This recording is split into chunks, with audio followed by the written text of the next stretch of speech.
My brother Yams, man, I'm live in Dubai, bro. I'm live in Dubai, man. FG, bro, on a holiday while we're all It's, working on a weekday. Lend us bro, some it's cash, been, man. it's been an interesting week of football. It wasn't as busy as last week, bro. Where were you last week, though, man? Oh, last week, duty calls, man. You know, when you're corporate life, you gotta do corporate events, man. Well, it's a painful introduction because man said I was on international duty, and this international duty was meant to be a peaceful one. But Arsenal decided to, have the gun jam. So it's your boy 10 back in the UK, a depressing UK, a depressed Arsenal fan for now, and yeah, man, I'm with my boy Mr. Controversial. We're back. It's good to be back. Um, big week, obviously, work and that. Obviously, oh yeah, man, I'm crippled. Shout out to the cast out here, all the cast man out there, you know. Everybody here knows how big of an Arteta fan like. I'm probably the biggest Arteta fan here, and that has come with criticism in recent years. Because in terms of like, I've backed Arteta when it's looked dark for Arsenal in our darkest moment. Um, but the past few weeks has been the first time I've really started to feel worried and started to question Arteta. And I don't get this notion from rival fans, etc., um, saying that we should be grateful, etc. Um, we we shouldn't be calling for Arteta's head at this stage. Um, there's been a lot of mixed dialogue on Twitter, but for me, I'll just start by saying we're 6 years into the project. Um, in the past 3 seasons, we've gone on spells where we've gone on back to back 3-4 games without a win, and that's happened for the past 3 seasons now. Um, right now, we're not on a 3-game losing streak yet, but obviously we lost to Newcastle last week, and we lost at the San Siro yesterday, and then we've got Chelsea on the weekend. But before Newcastle, we had lost to Bournemouth.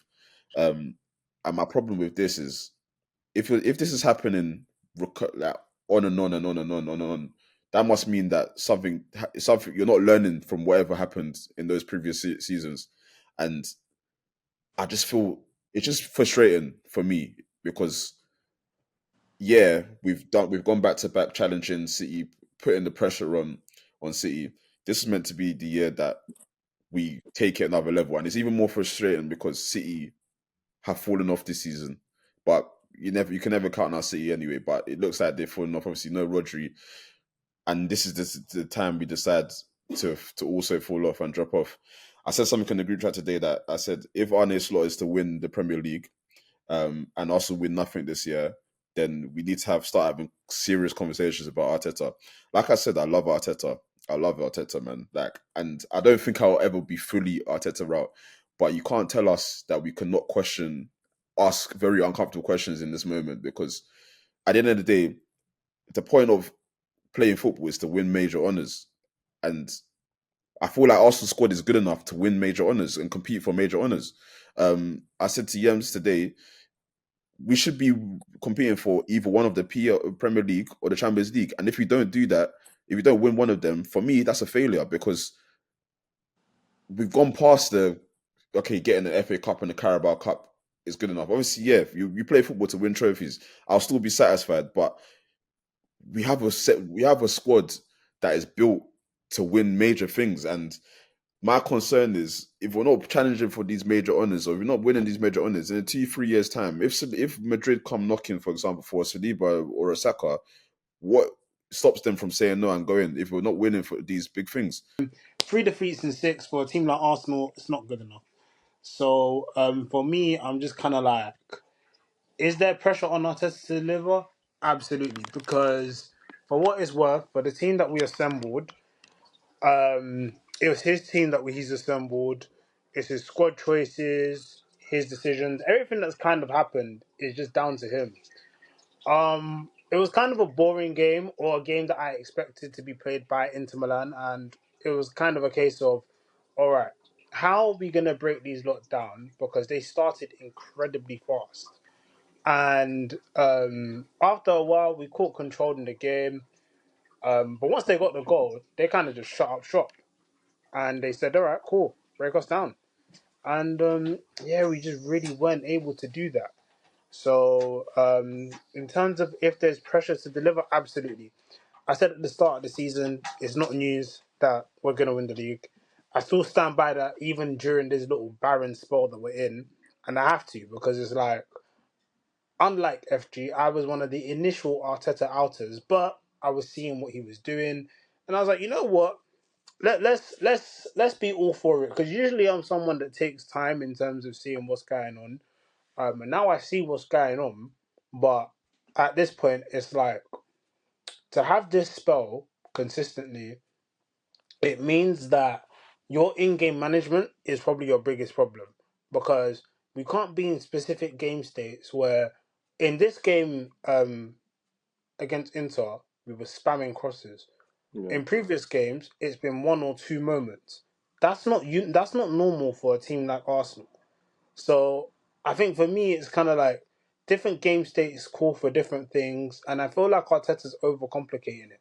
Like sometimes it's as simple as play the right players in the right positions and just see what happens. Scrap trying to meticulously break down teams. Just see what happens when you just play football. Arsenal are on a kind of like a bad run of form. They lost 1-0 to Inter. I thought it was a great. You know what it was with that game was that Inter Inter started off good. Arsenal obviously weathered the storm, got control of the game, but then they got when after Inter scored, they kind of let you have the ball.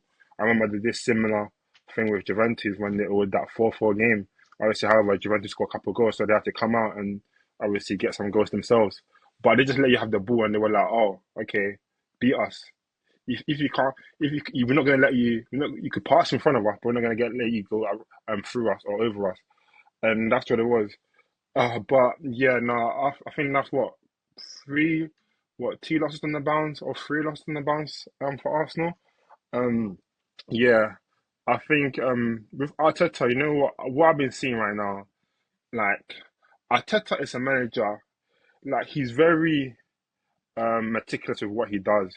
So you know how obviously last season you know was short, the season before that you know was short. He's the kind of manager that he will think, okay, this is the reason why we lost. All right, cool. We lost, 2-0 at home to Aston Villa because we wasn't more defensively secure. So this season I'm gonna put more on the defensive aspect of my team, and then obviously we're doing that now. You lot are losing what you lot had a couple of years ago. That attacking fluidity. My thing is, this is just typical Arsenal fans, but it's just happening early. For me, there's too much overreaction that's going on right now. You just you lost yesterday to Inter Milan. So out of your 4 Champions League games, won 2, drawn 1, lost 1. You've kept a clean sheet in 3. Yesterday is the first time you conceded. Your 6 points in this new format. It's a new format. You look at Real Madrid, they're not doing well. I think Inter just rose above you guys. City even lost recently to Sporting. Let's take it easy. There's 8 games that will be played, so you've got 4 more to go. My thing is this overreaction, like to me, because earlier today in the group chat you said if Arsenal aren't winning the Prem or the Champs, it's a failure. For me, you go cool off the Champions League. You've only been a Champions League team 2-3 years now. Your team's a young emerging team. Actually, let me get past the emerging. You've got the experience now, but you ain't got Champions League experience, and that's something that's different. So Champions League experience, you're not there yet. You haven't got the pedigree, and historically, I've always said this, and I believe this to be true. Historically, Arsenal are historically terrible in the Champions League or in Europe, because when I look at, for example, all them times you've been in the Europa League, you made one final, you got spanked by Chelsea. There are times in the Champions League. Last time I remember the final was 2006, and that's when Barcelona done you. You lot crash and burn in Europe in the latter stages. That's the history of Arsenal. So to now think because you're a good team now, 2-3 years of Champions League team to be competing, or if you don't win this, for me, semi-finals is Like, good yeah, man. enough for you, man. Semi-finals in the Champions League, that's good enough for you, man. Can I ask you a question though? Like, Go on. just because historically Yeah. we're not good at the Champions League, is that an excuse now for us now to not be able to compete in these for these honors because we're historically? There has to be a time where there has to be some the page has to turn. The page has to turn. The pendulum has to swing, Yeah, and I and I agree with feel you, like but Arsenal have the quality to do that. Go on. I agree with you, but like I said, you're a 2-3 year Champions League team now. What Teta's been 5-6 years. Now you're only half of it. Now you become a Champions League team. You lot should definitely cut him some slack. I mean, he's got you to where he's got you from where you lot were. For you lot to turn on him now because you've had a bad 6 games, it's not fair.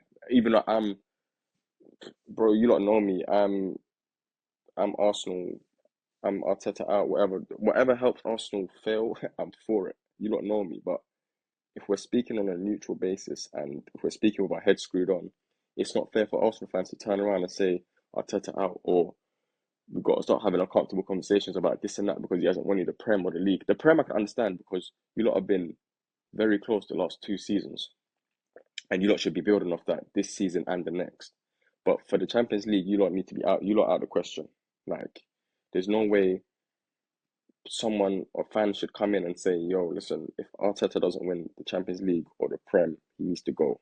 I don't think that's fair, innit?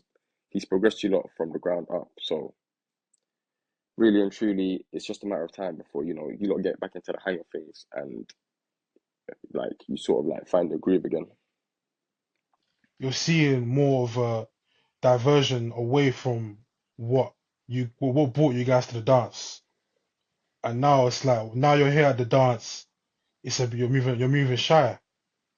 Do you get what I mean? So my thing is as well, the problem for me, and I've always said this, I've mentioned it in previous episodes as well, where you lot are right now in your project, whatever, for me personally, it's basically do or die, innit? Every single window, every single recruitment phase that you have, it's essential. For me personally, I think that plays a major part in some of your performances this season because I don't think personally that you've recruited in a way where you'd think, okay, and I've said this many times, where you'll push for the league. I don't think you've made the signings for that. And now it's like Odegaard's out for how long? And you're watching games where it's like I'm seeing you man struggle to create and stuff like that. I'm just like, What? Who's your Champions League players? You got Raheem Sterling, who don't even start for you. That's your guy with seasoned Champions League experience. You lot are coming up. Who the God ain't got Champions League experience like that? And that's your captain. So when you come up against a team where you disagree, that's what in Champions League. If you lot I make hear, I hear if you. you make semis, I hear what if you you're make saying. semis, that's not disappointing. If Arsenal makes semis, that's not I hear disappointing. you. Bro. I hear you. But this whole history hype, though. Okay, but Like, I'm what saying does forget history? the history. At the end Forget of the the day, like, history. when it comes down to it, what does history mean when the players that are playing in this current squad No, my life right ain't now history like weren't the players that were playing in the those the defeats that you're mentioning, that you're bringing up, like the 4-1 in Baku. This is a fresh squad. Like, I think I don't know what history means Okay, so in I'm this saying, okay, context. cool. I say forget that history. You're a 2-3 year Champions League squad, correct? So if Yeah, I agree with that. you come up against a Bayern Munich with veterans of wealth of Champions League experience, do you think you lot have the capabilities to beat them? In terms of like the pecking order of what I expect, it's Champions League isn't up there, but I consider Arsenal, and I think everybody here should consider Arsenal a massive club. So we should be in these conversations, bro. I can't lie. Minimum, We're not. minimum as your team is constructed, minimum as a quarterfinals. That's a minimum expectation. Yeah, that's what, the Maximum thing for is me, that semi-finals. Maximum. I'll be a hypocrite if I came out and said like it doesn't matter if we don't win or if we're not going for these major honors, because at the end of the day we're not Tottenham Hotspur, bro. We're Arsenal Football Club, bro. We're not Tottenham Hotspur. We get onto Tottenham Hotspur and all these clubs for trying to get into big club conversations when when they're not doing when they're not delivering. Obviously, Spurs are completely different kettle of fish because they have no history. They're a small club anyway. But if we're gonna be able to get into these conversations, to be able to get past all of these fans bantering us, to play, people actually taking us seriously, we need to get one of these major honors. Hey, when I even listen, I'm not gonna get too excited like everybody, like all the United fans. You know, I don't expect me to chat shit or whatnot, but you know what? I'm gonna be level-headed. All I can say is that first and foremost, Gyokeres, he's the truth, man. He's the truth. I know there's a lot of discourse. Listen, no, listen. There's a lot of discourse about whether you can do it here, whether you can do it in the Prem because of how the type of goals he scores. Listen, that guy there, yeah, he's a one-man army, and his tools are violent. Everyone's sort of hyping up that he got a hat trick, but we need to understand that it was 2 penalties. That's what I want everyone to understand. But nonetheless, he's a very good striker. I feel like if he comes to the Prem, he's gonna bully defenders. Like he looks like a big bully. Like, he's at Haland, he runs at you with or without the ball. He's a big presence. Like he's strong, he's fast, he's clever. And if he gets the right service, he will deliver on it. But Gyökeres, I'm not saying he's the truth. But his stats prove otherwise. But again, I'm not buying into that until I see more for myself. You know I'm not buying that because I saw Go on. Darwin Núñez do the same shit. I saw Darwin Núñez do this kind of shit when he was at I Benfica. He I was think literally doing I one man. He would literally get. You know what's so crazy? yeah His touches, and money Benfica has touches. He like yeah close control. I see him yeah pull out 25 yarders. He was doing all those kind of things. But when he came to the Premier League, just different. It's a different kind of feel. It's a different kind of. You don't get that time. You don't get those kind of spaces, which no you would get in the Champions League. When it comes to when you're playing against yeah when you're playing the league against other oppositions, you don't give you that kind of the space. So I don't know. Obviously, I'm not saying that he can't do it in the Prem, but I'm yeah saying 30 goals. He'll be looking to be getting 15 goals in the Prem. There's a lot of, let's say, hoo-ha in the football world over the Ballon d'Or. When Rodri, who won it in a closed Ballon d'Or, it's not like he robbed anyone. So all this bandwagon hate on Rodri is just stupid. I forgot how important Rodri is to the City side. Because when KDB is out, they can still win as long as Rodri's there. But when this Rodri guy's out, now they got KDB back, so it's interesting how they're gonna pick up. But I forgot how important this guy is because he won on what 50, 40 something plus games without losing in like in regulation. Now that he's out, you see the void of Rodri in this time because he makes everything tick. He's like the engine. He's the complete player for this squad. When Rodri is there, I don't think they're on this dire run that they are now. So the Ballon d'Or winner, which he earned, because I don't have any problem with him winning. This just signifies how important the guys to the squad. That's why I just wanted to say that. I think what City are missing right now is a six. Obviously, City always yeah have controllers. You have your Kovacic. Like Rodri was a controller. Rodri was also a controller and a destroyer. And those kind of little fast breaks that teams used to get, he used to you know, put out the flames. But the problem is the midfielders that they have, they can't do that at the moment. So teams are gonna keep running. The best way to beat City is in transition right now. And that's what yeah look at all the teams. Look at the Fulhams. That's all the teams. That's what they've been getting against City transitions. So I just feel like on the day they were really good. I think City just. They, I feel like people aren't deep in that. There's two ways to look at this. It's either Sporting were really really good, or City just missed Rodri. I Yeah, don't even think the Rodri thing can even be put into factor because City just weren't good. I can't lie. Like they literally just weren't good. Amarin slapped Pep's bald head, like it was deep. Like there's nothing more to say. Like look at City went into that game off the back of a really barren, like on the back of a weird run anyway. yeah. They took the lead within 30 minutes. between the end of the first half and the start of the second half, Sporting were 3-1 up. So it's just like, I don't really know what people want Sporting to do. It's just like, what do you expect to do? Because you're playing against Man City, you must now go back on how you play football? No. But yeah, no, like credit to Amarim, credit to Sporting, credit to Gyokeres for slapping a hattie. Yeah, I mean, whether or not he can replicate in the Prem, I mean, it's funny because he was actually at Brighton once upon a time. And it's like, I think Lino was saying before that he's seen Darwin Núñez do this. I think the difference is Darwin Núñez and Gyokeres are different types of footballers. First and foremost, I will shout out my boy Yunus Musa. Done his thing against Vinicius Junior with Emerson Royale on that right hand side. I can't lie, absolute masterclass from those boys there. But yeah, man. I think looking at the Madrid situation, Thierry Henry broke it down quite well in terms of what Jude Bellingham is doing compared to what Kylian Mbappe should be doing. And it was quite easy. Like, I feel like anyone that kind of knows Mbappe knows or has watched Mbappe well enough knows that him as an out and out nine stinks. But in terms of like just general movement, as far as playing for Real Madrid is concerned, he's not even doing that. So it's like in the video, Henri was just talking about the fact that Bellingham is the one doing the kind of runs that Mbappe should be doing, and it's like it might not even be a run in the purpose of retrieving the ball, but it's just a run, and it's like he's not doing that.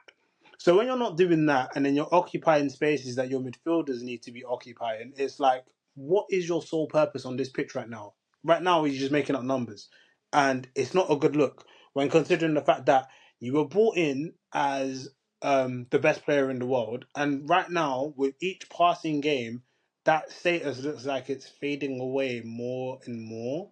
So then it becomes the question of, right, Kylian Mbappe, are you a man or a mouse? Because you're not taking the left wing position of Vinny. Carlo could do three up front, but it means that Mbappe now has to operate more as a centre forward. But has he got the skill set to drop in deep and link up play? I don't think so. So then it's like, what do you really do with him? Because I feel like everyone here knows that Rodrigo is the linchpin of that front three in terms of defensive work rate. Because he does Vinny, he presses well, as Issy said, and he provides the counterbalance going forward as well. But then I look at someone like a Chouameni as well. He's been out of favour for a bit, and like his performances haven't been justified as well. I'm even seeing that they want him gone as well. So there's a load of problems in that team that Don Carlo does need to solve, and quickly, because as Izzy further said, obviously he knows and everyone knows that Perez will act without thinking. Yeah, no, you know what it was? It was just, you know what, it was a game for Milan. Like when I saw Vasquez, like layout on Vasquez, he had him every single time, and it was just like he was just toying with him. And I feel like games like this, when it was such an open game, like the midfield was open, like it was so transitional, that it just suited the players, the kind of players that Milan had. And yeah, that's the problem that they having Madrid are having at the moment is, one, they can't control games. Tchouaméni has been having a stinker all season. He's not really. You don't know where he is. He's really a six. Eight. He's in between a six and an eight. What is Tchouaméni? Because he's not controlling the game. He can't do what Priest does. Modric don't really have the legs for it. And then when it comes to the attacking prowess, they're struggling at the moment because they're trying to find Mbappe and Vinicius in the team. Bellingham is having to do what is become an actual eight. Because the last season Bellingham was playing 10, he was getting either G and A, but now he has to play as an actual eight, which he's kind of struggling for at the moment. He ain't really doing what he was doing last season. Like right now he's been used for legs, and obviously Mbappe is not, he's not shining. And obviously the problem is when you play in La Liga is not like League 1 or Premier League where La Liga is slower. Therefore, what becomes apparent is your technical ability.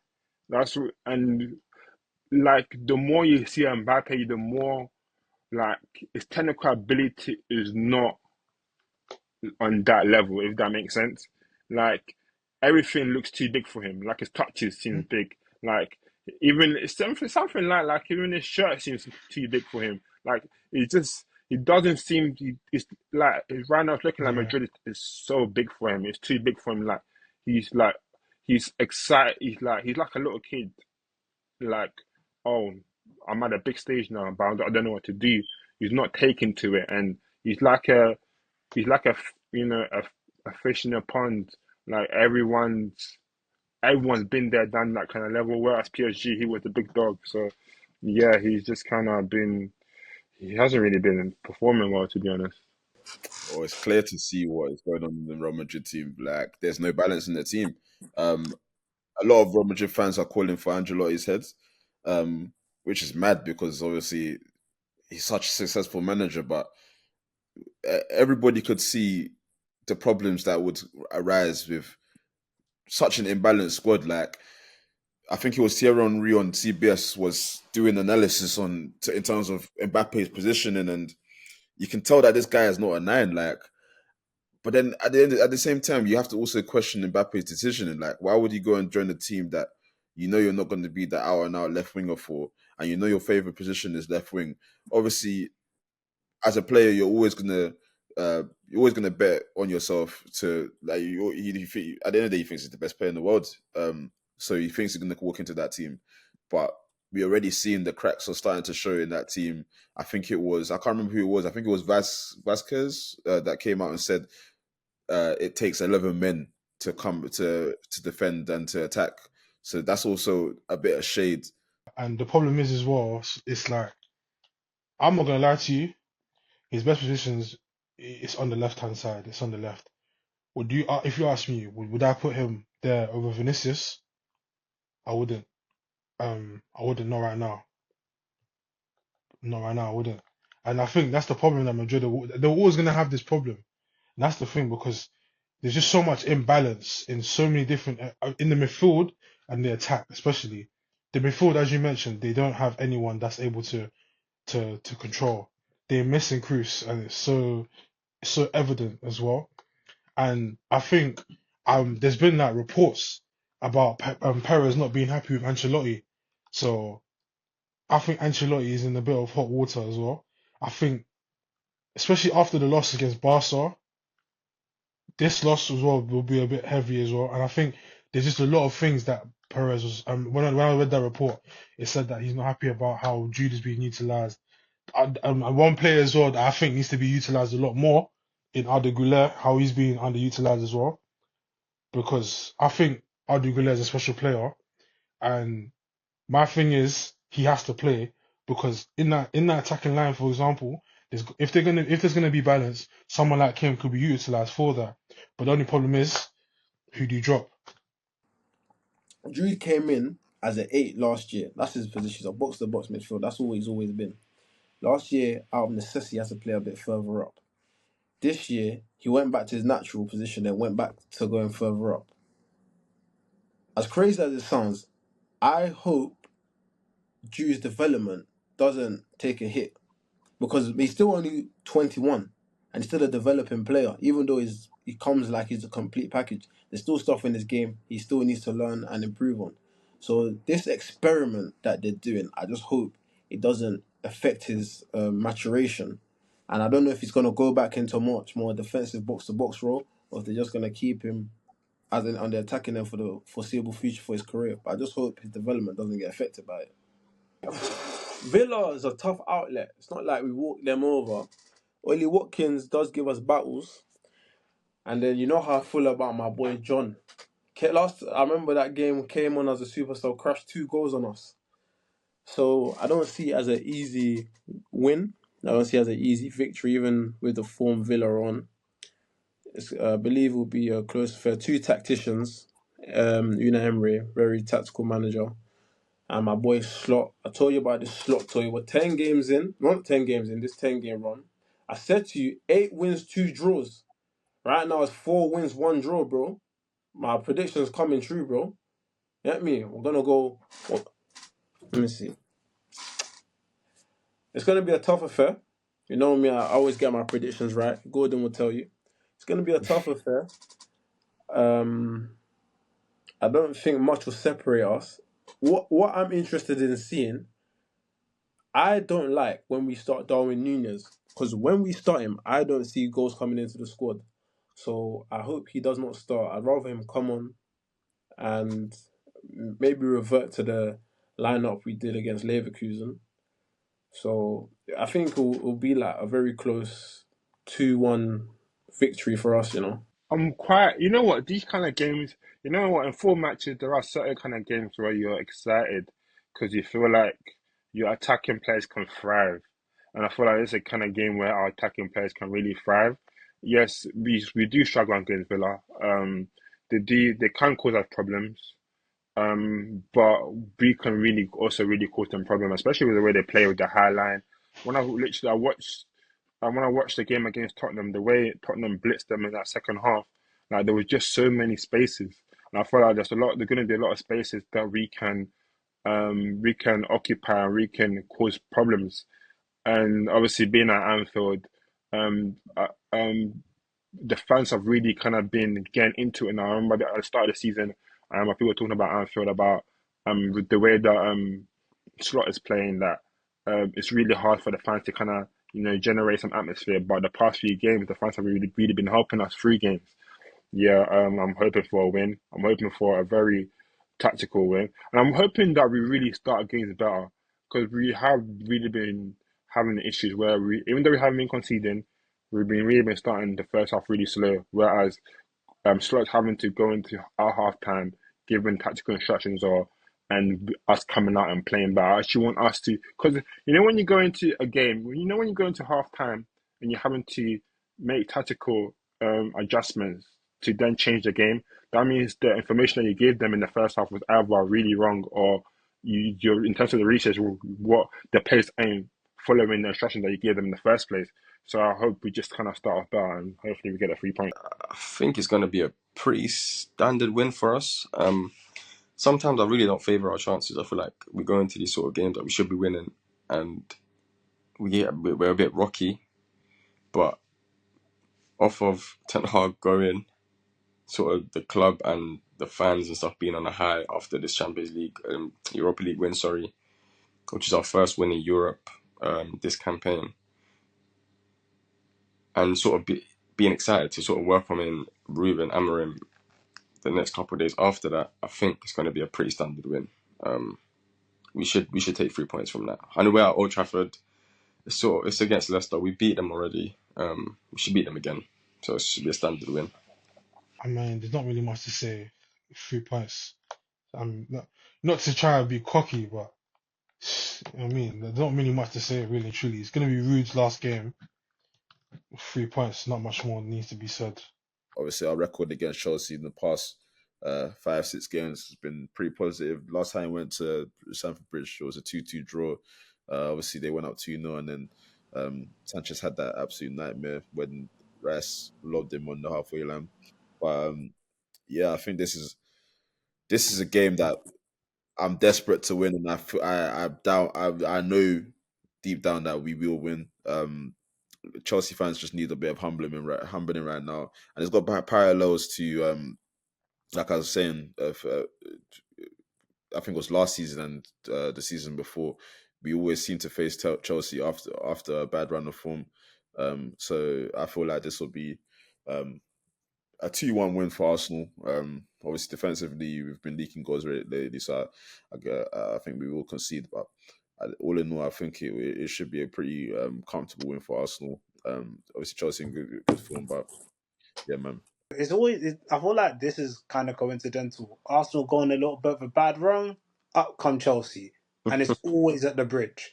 So it's just like,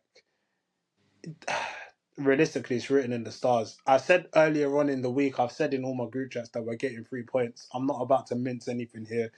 We're getting 3 points. It just depends on what Arsenal choose to turn up, because as much as Chelsea are the form team coming off the back of beating Noah, I think it was 8-0 today. It's a different kettle of fish when you're playing against an Arsenal. So, boy, if we're gonna lose that game, Chelsea actually have to be at their best. So, Yeah, I think it'll be a good win. It'll be a nice little win to get the run started again. And I think hopefully it will be the first game that Odegaard's back in as well. So we'll see. But even with Potentially. that, I feel like hopefully, but I feel like we'll win the game anyway, and it'll be alright. Well, I'm not really sweating too much about it. Like, comment, subscribe. You know I'm gonna say keep God first as you should all the time, forever in your life. Love.